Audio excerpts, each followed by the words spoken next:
أعوذ بالله من الشيطان الرجيم بسم الله الرحمن الرحيم Assalamu alaikum wa rahmatullahi wa barakatuh. Bienvenue pour ce nouvel épisode de Taqwa dans le Coran. Aujourd'hui, Inch'Allah, nous allons aborder une thématique qui nous touche tous, la thématique de la communication à travers le récit de Ibrahim alayhi salatu wassalam et son père. Pour cela, nous allons être accompagnés de Cheikh Ahmed. Assalamu alaikum wa rahmatullahi wa barakatuh, Cheikh. Alaikum salam wa rahmatullahi wa barakatuh. Hayakallah, barakallahu fik d'avoir répondu à cette invitation. Jazakumullah khairan pour l'invitation. Karamakumullah.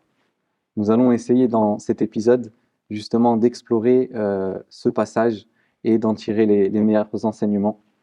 Je te laisse commencer, Cheikh. Bismillah ar-Rahman ar-Rahim. As-salatu was-salamu ala rasulillahi al-karim wa ala alihi wa sahbihi ajma'in. Rabbi shrah li sadri wa yassir li amri wa hlul 'uqdatan min lisani yafqahu qawli.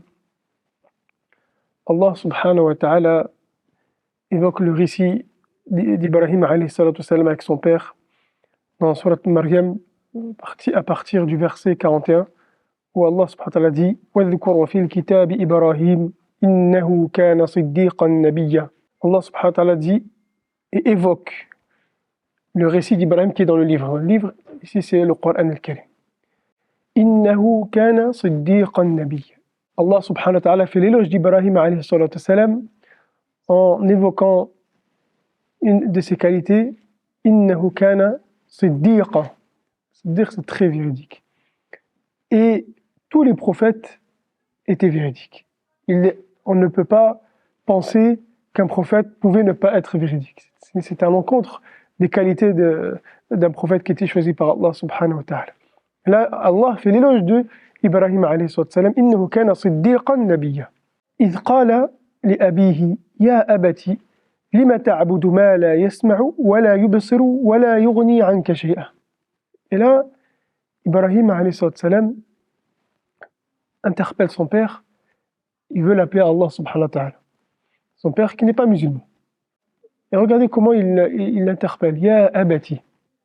Cette formule Ya Abati, c'est une formule de politesse et de lien avec la personne.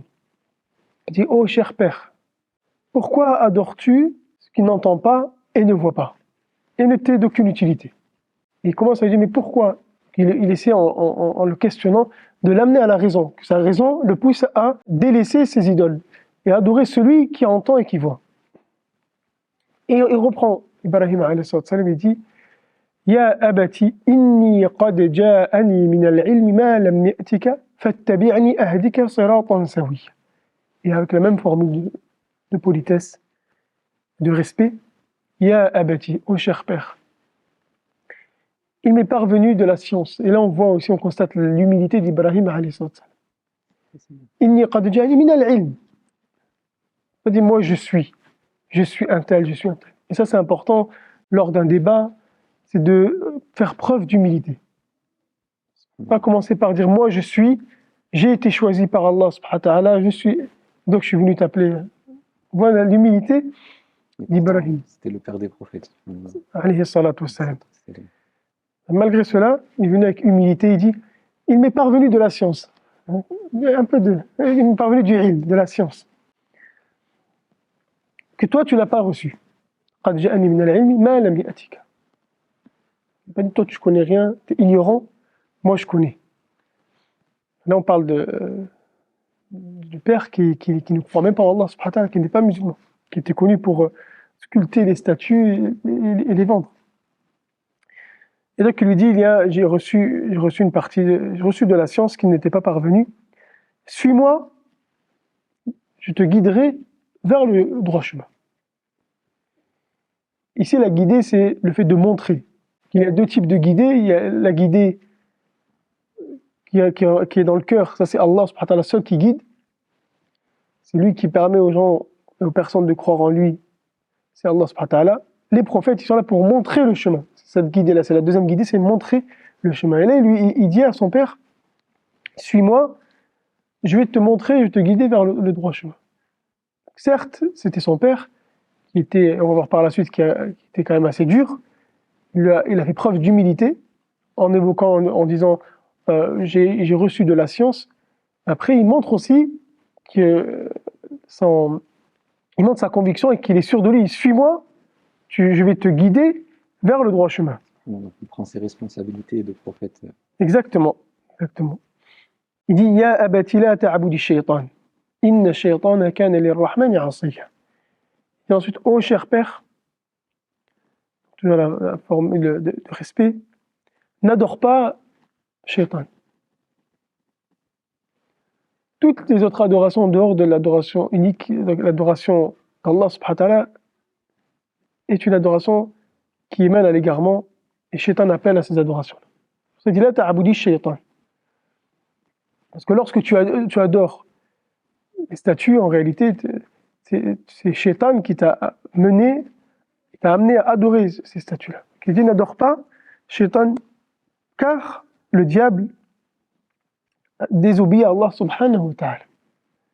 Moi, je te guiderai, si tu me suis, je vais te montrer le droit chemin. Et à l'autre chemin, c'est celui de shaytan.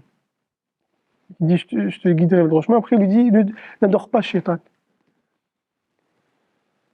Parce que shaytan a désobéi à Allah subhanahu wa ta'ala. Ya abati inni akhafu an yamassaka adhabu min ar-rahmani fatakuna li shaytani waliya. Oh cher père, j'ai peur que un châtiment du tout miséricordieux t'atteigne et que tu seras après un allié du diable. Et là on voit ici Ibrahim alayhi salam montre l'amour qu'il a pour son père. Il dit j'ai peur qu'il t'arrive cela, que tu sois châtié par Allah subhanahu wa ta'ala. Inni akhafu an yamassaka adhabun min ar-rahman, qu'un châtiment d'Allah te touche. Parce que ça reste ton père. Et il y a cet amour, cette affection. Et il le montre même dans cette communication, dans ce dialogue, il lui montre que, voilà, je suis là, je t'appelle à Allah subhanahu wa ta'ala par amour pour toi. Donc on a le côté prophétique et le côté humain. Voilà. C'est lié parce que il ne faut pas oublier que les prophètes étaient des êtres humains, ce n'étaient pas des anges. Que les sentiments que nous on ressent, ils les ressentent, sauf qu'eux, ils sont à un niveau inatteignable. Mais il montre ici l'affection, l'amour qu'il a pour son père. J'ai peur que tu sois châtié. Donc il lui fait comprendre, tu es mon père, je t'aime et je veux que tu sois guidé pour ne pas subir ce châtiment. Malgré ces formules de respect, de politesse et ainsi de suite, la réponse du père est dure. Il lui dit قال أراغب أنت عن آلهتي يا إبراهيم. Est-ce que le père donc Ibrahim dit à son fils, est-ce que tu as du dédain pour ces divinités? Oh Ibrahim, là il appelle par son prénom. Alors que Ibrahim il dit Abati. Il dit Abounaï. Il ne peut pas montrer une marque d'affection comme Ibrahim a fait, ou comme le prophète Ibrahim a eu. لئن لم تنتهي لأرجمنك واهجرني مليا. Et là après, le père menace son fils. Le père menace Ibrahim alayhi salam, il lui dit, si tu n'arrêtes pas, je vais te lapider. لأرجمنك لئن لم تنتهي لأرجمنك. Là, certains savants disent que c'est une lapidation réelle, il le lapidait réellement. D'autres disent que il voulait on va dire, l'injurier. Mais dans tous les cas, c'est une menace. Regardez, Ibrahim vient, appelle à Allah subhanahu wa ta'ala avec les bonnes manières. Il lui montre de l'affection, il lui montre de l'amour, qu'il est là pour son intérêt, c'est pas pour Ibrahim, c'est pour l'intérêt de son père. Mais la réponse est assez dure. Il lui dit, si tu n'arrêtes pas, c'est-à-dire tu as intérêt à arrêter, je vais te lapider. Wahjurni maliya, et on te demande une longue durée. Laisse-moi, pars. Comment a répondu Ibrahim alayhi salam? Il قال سلام عليك سأستغفر لك ربي إنه كان بي حفيا. Regardez la réponse d'Ibrahim alayhi salam. Il lui dit, paix sur toi, je demanderai à mon Seigneur pardon, je demanderai pardon pour toi à mon Seigneur, et car il a toujours été, il m'a toujours comblé de ses bienfaits.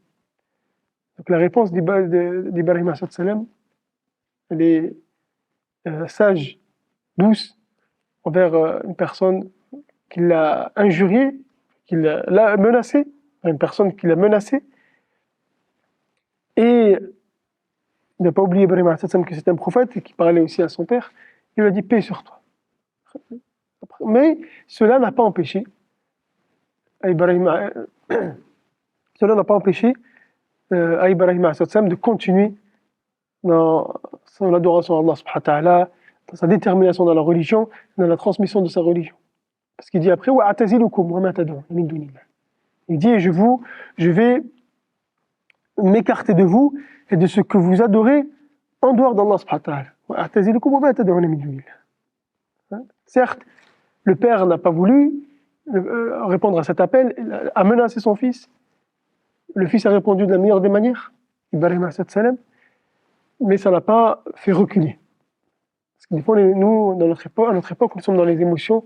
Et c'est vrai que c'est touchant quand notre père, notre mère, certaines paroles qui sont contre la vérité.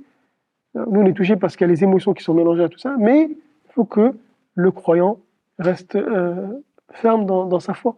Ibrahim alayhi salam, c'est ce qu'il a fait. Il a appelé Allah subhanahu wa ta'ala, il a appelé son père Allah subhanahu wa ta'ala de la meilleure des manières. Il s'est fait menacer, il a répondu de la meilleure des manières, et ensuite il a quand même gardé ce principe du fait d'adorer qu'Allah subhanahu wa ta'ala. Pas aller dans son sens, bah alors mon père, comme tu veux, je t'aime tellement que allez, je vais te suivre. L'ordre d'Allah subhanahu wa ta'ala, il est au-dessus de tout. Vous cherchez à le convaincre aussi d'ailleurs, à rentrer dans le débat comme on aurait pu tous faire. Non. Mais il a apporté ce que lui, les paroles qui ont été dites par Ibrahim alayhi salatu wassalam sont les paroles qu'il fallait évoquer pour appeler Allah subhanahu wa ta'ala. Comme tu as bien dit, il n'a pas insisté, voilà. Il appelle Allah subhanahu wa ta'ala. Et c'est ce que le croyant doit faire. Il appelle Allah subhanahu wa ta'ala, et pas qu'une seule fois, mais après, laisser la personne cheminer et comprendre. Et celui qui guide, in fine, c'est Allah subhanahu wa ta'ala. Barakallahu fik, Cheikh, pour cette explication de cet échange entre Ibrahim alayhi salam et son père. On espère que, à travers l'explication de Cheikh, vous donnez des clés fondamentales dans la transmission et dans ces épreuves que nous pouvons tous traverser. Alhamdulillah, nous vous remercions d'avoir suivi cette émission et nous vous donnons rendez-vous pour de prochains numéros. Qu'Allah mette la baraka et agrée. Barakallahu fikum, barakallahu fik Cheikh. Wassalamu alaikum wa rahmatullahi wa barakatuh.